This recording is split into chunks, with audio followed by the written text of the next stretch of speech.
কিয়ামতের ওই কঠিন ময়দানে 7 শ্রেণীর ব্যক্তিকে রব্বুল আলামিন তার আরশের নিচে ছায়া দিবেন। তার মধ্যে প্রথম শ্রেণীর ব্যক্তি হলো ইমামুন আদিল, যে ইনসাফের সাথে বিচার করে, যে জাস্টিস সমাজে সার্ভ করে, যে সুশাসন নিশ্চিত করে, ওই ইমামুন আদিল। আদিল শব্দটা বুঝছেন না? ইন্নাল্লাহা ইয়া'মুরু বিল আদল, পাইছেন? আদিল।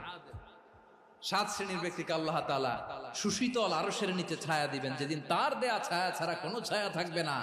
এর প্রথম হচ্ছে ইমামুন আদিল, ন্যায়পরায়ণ শাসক। চিল্লায় বলেন সুবহানাল্লাহ।